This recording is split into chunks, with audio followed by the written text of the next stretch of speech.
anu fil irabi idza ma hudifa. Budak santri kudu ngaganti guruna bila mana tos teu aya syaikhana dina ngajelaskeun hukum jeung marentah kana dengan jauhan nu kacola dina ngajelaskeun hukum jeung marentah kana dengan jauhan nu kacola wa mayalil mudafayati khulafa anhu fil irabi idza ma hudifa. Budak santri kudu ngaganti guruna bila mana tos teu aya syaikhana dina ngajelaskeun hukum jeung marentah kana dengan jauhan nu kacola dina ngajelaskeun hukum jeung marentah kana dengan jauhan nu kacola.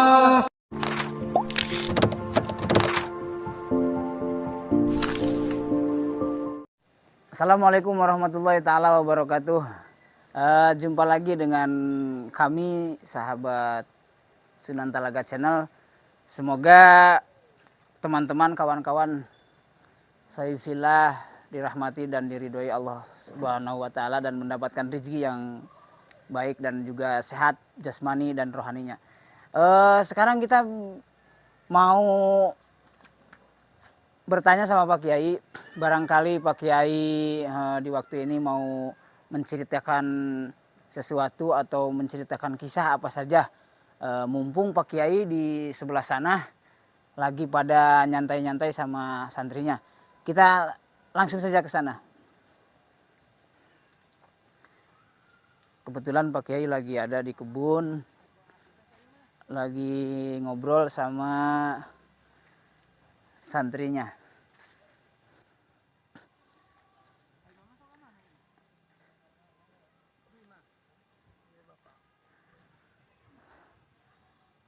Assalamualaikum, Pak Kiai. Waalaikumsalam. Sehat.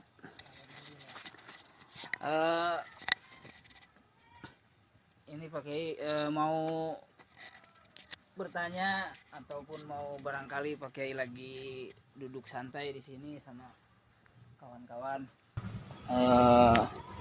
Barangkali mau cerita lah, cerita apa aja lah terserah Pak Kiai. Wah, cerita banyak ke panjang.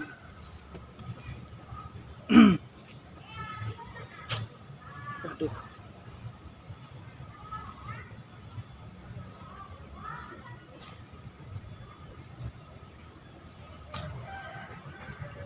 Assalamualaikum warahmatullahi wabarakatuh.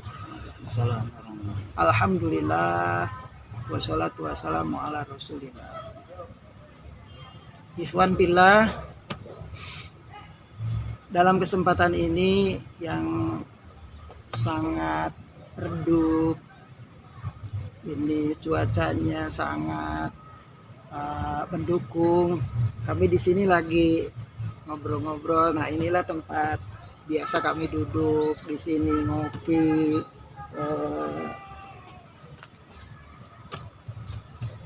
Dan merokok. Tapi ini kopinya belum ada nih, khususnya.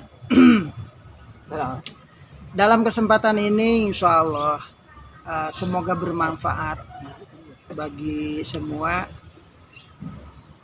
Saya sebetulnya sih kalau bercerita tentang gaib itu kan bukan di alam nyata. Terus sepertinya kalau di alam astral ya kurang berkenan di zaman sekarang. Tapi walaupun masalah goibia, tapi ini kenyataan, realita gitu. Jadi bagi orang-orang tertentu tidak ada alam zahir dan tidak ada alam batin. Kadang-kadang alam batin dan alam zahir atau alam kasar dan alam astral itu semuanya sama bagi sebahagian orang-orang, banyaklah, maupun di Islam maupun di agama-agama lain, di Hindu, di Kristen sama, mereka juga diberi sama Allah keistimewaan. Nah kalau sekarang bicara apa ya? Ya Asal. barangkali kan cerita sejarah yang kemarin-kemarin, sejarah pesantren. Sekarang mungkin ada lagi Iwan Fillah menanyakan sejarah Islam di Jawa Barat, ada juga yang mengatakan tentang mistis juga ada, tentang agama, ya ilmu agama, dakwah juga ada. Barangkali mungkin yang mau ditanyakan atau terserah Pak Kiai lah, mau cerita dari mana dulu, kami bingung sebagai antrinya. Boleh. Kalau kita berbicara tentang masuk Islamnya ke tanah Jawa, itu dari tahun 200 sudah ada Ratu Simon yang itu di pertengahan Jawa Tengah. Tapi kita yang di Jawa Barat yang bikin pesantren awal, yaitu kita kenal di Karawang makbarohnya Syekh Kuro, dan di Cirebon di Pusir Bumi itu pesantrennya Syekh Zatul Kahfi. Dari Syekh Kuro ini dia punya seorang santri, ada yang mengatakan putrinya, yang bernama Nyima Subang Larang. Nyima Subang Larang saking tenarnya, suaranya merdu dari setiap pelosok kerajaan negara, bahkan sampai ke negeri Cina, Tiongkok, ke Birma, ke negeri Pasai itu, Pasai Sumatera, tiap-tiap kerajaan semuanya udah menjadi satu bibir bahwa Nyima Subang Larang tidak ada di dunia pada waktu itu yang suaranya sangat merdu, suaraan baca Qur'annya, dan tiada juga tandingannya, bahwa dia itu sangat wanita yang paling soleha dan sangat cantik. Maka kalau dulu pengen istri manapun pasti melalui sayembara. Jadi nggak seperti zaman sekarang. Kalau dulu siapa yang kuat, ya dia yang dapat. Nah berarti Nyima Subang Larang itu suaranya bagus, paling bagus gitu. Paling bagus, tidak ada tandingannya. Nah, karena Islamnya juga kan waktu itu hanya baru di Karawang. Oh Karawang. Nah, dengar-dengar kan Nyima Subang Larang itu istrinya Prabu Siliwangi. Nah konon katanya Prabu Siliwangi itu kan ada yang mengatakan udah masuk Islam, ada yang mengatakan belum Islam. Itu sebenarnya barangkali gimana tuh Pak Kiai? Ya kalau versi di orang-orang Muslim, jadi yang dimaksud Prabu Siliwangi yang Muslim itu adalah Prabu Siliwangi II. Prabu Siliwangi I belum masuk Islam. Prabu Siliwangi II, maka mereka bersayembara lebih daripada belasan hari di sana untuk memperebutkan mendapatkan Nyima Subang Larang. Antar kerajaan, antar senopati, bangsawan-bangsawan, yang paling terakhir memenangkan pertarungan adalah Prabu Siliwangi II, yang mana Prabu Siliwangi II sesudah menang di sana, nah di sanalah dipinta supaya melaksanakan 2 kalimat syahadat alias asup Islam sama Syekh Kuro Karawang. Maka Prabu Siliwangi memang mau, dia ikhlas gitu. melaksanakan atau mengucapkan 2 kalimat syahadat sampai dikawinkannya. Ya, dari dia Nyi Mas Subang Larang keturunan Rasulullah Sallallahu Alaihi Wasallam, mereka diberi karunia 3 anak, yaitu Eyang Prabu Kian Santang, Eyang Walang Sungsang, atau Sri Badugal, banyak nama-namanya. Dan yang ketiga Nyimas Larasantang, yaitu ibunya Kanjeng Sunan Gunung Jati dan ibunya Kanjeng Syekh Sunan Nur Syarif Hidayatullah, atau kalau di Majalengka itu Kanjeng Syekh Arifin yang ada makbarohnya di Palasa. Dia adiknya Kanjeng Sunan Gunung Jati. Nah, begitu Prabu Siliwangi menikah, sekaligus menjadi santrinya Syekh Maulana Hasanuddin Syekh Kuro Karawang. Dia masuk Islam, dia sama keluarganya Islam, termasuk para selirinya dia. Di antaranya yang di Majalengka itu adalah Nyi Ambet Kasih, Nyi Rambut Kasih. Dia adalah seorang muslimah yang soleha, sering kesini assalamualaikum. Nah, tapi sedikit karena memang ini semuanya astral, maka tidak sedikit orang-orang muslim Kanjeng Syekh atau ibu-ibu dewi yang muslimah itu banyak permintaan iblis untuk menyalirkan orang, seperti Nyimas Lancar Putih, seperti Nyimas Roro Karbita, Nyimas Roro Kidul juga sebetulnya itu orang muslimah yang sejati. Dia belum pernah sedikit pun auratnya terlihat, belum pernah. Tapi ada sebahagian jin yang menyerupai Ibu Roro Kidul, sehingga untuk pertemuan dengan orang-orang paranormal, para dukun, maaf kalau tersinggung, para orang yang pengen harta, mau seba itu ini, nah itulah Roro Kidul jin kafir. Dia yang pakaiannya itu sangat seksi, cantik, manis. Nah, kalau Roro Kidul yang asli itu, dia belum pernah jilbabnya terlepas dan pakai mahkota. Tapi nggak apa-apa, ini di alam dunia, silahkan monggo yang mana aja, tapi sedikit untuk memberikan pencerahan. Nah, Prabu Siliwangi juga memang 2 versi. Tapi itu dimaksud sama kami di sini Prabu Siliwangi 2, yaitu punya gelar Sunan Pemanah Rasa. Sunan Pemanah Rasa itu adalah gelar sunan ketika ketika dia sudah memeluk agama Islam dengan yang sangat dalam, arif dan bijaksana.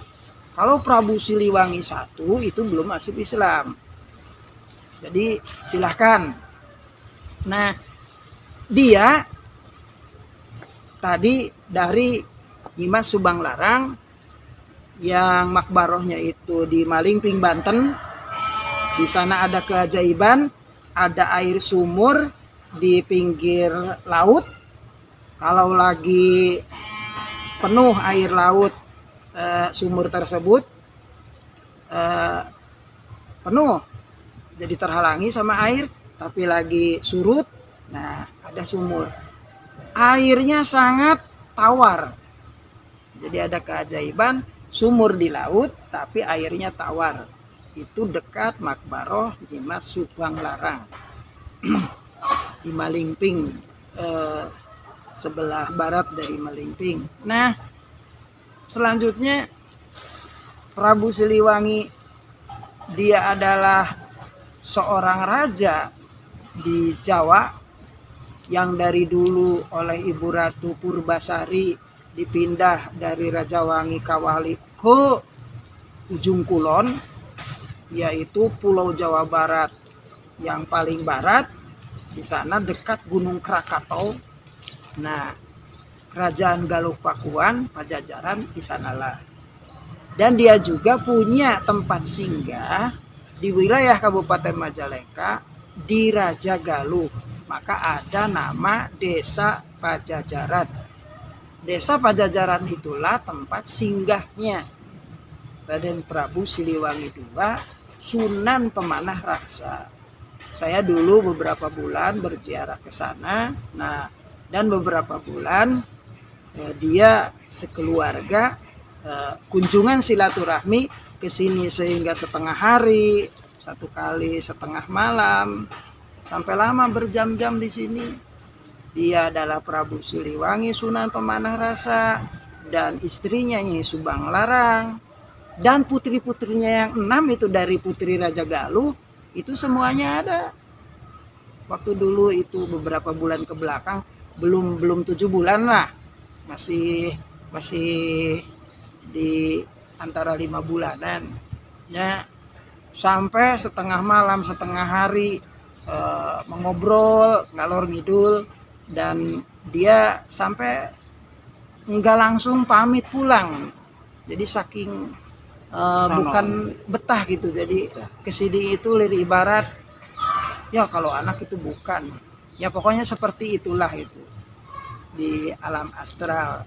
Makanya, dan dia juga sangat mendukung dan dia juga sangat menyupport kepada anak cucu Majalengka supaya bisa terus menjadi patriot-patriot atau cikal bakal yang membela negara, agama dan bangsa untuk kemakmuran semuanya.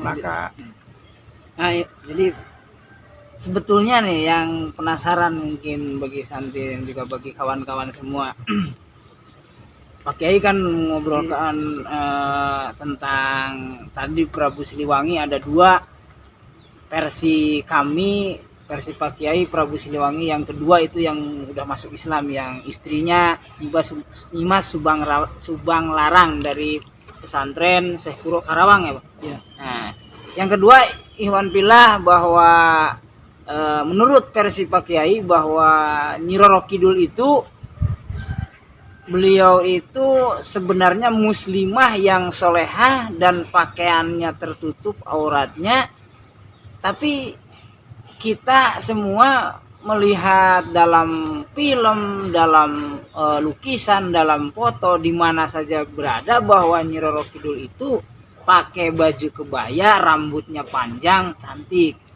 Nah, berarti itu jin kafir ya? bisa. Nah, itu berarti jin kafir yang menyerupai Nyi Roro Kidul gitu. Nah, terus yang ini Pak Kiai bikin penasaran, lebih penasaran. Kata Pak Kiai tadi Prabu Siliwangi, berikut Nyimas Subang Larang, berikut putrinya yang 6 kesini silaturahmi. Berarti sebenarnya Pak Kiai itu bisa konsul berarti sama, ya dikatakan orang-orang kayak tahayul lah, yang meninggal udah meninggal. Berarti itu gimana biar nggak gagal paham lah kami di sini selaku santri dan selaku kawan-kawan di luaran sana. Gimana tuh Oke? Enggak, kami enggak bisa konsul, kami enggak bisa berbicara, dan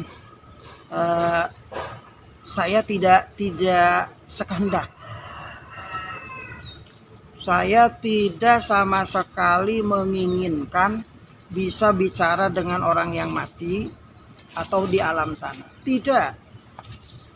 Tapi dengan perjalanan mereka yang datang, kalau saya berkunjung ke suatu tempat, mereka juga berkunjung ke sini.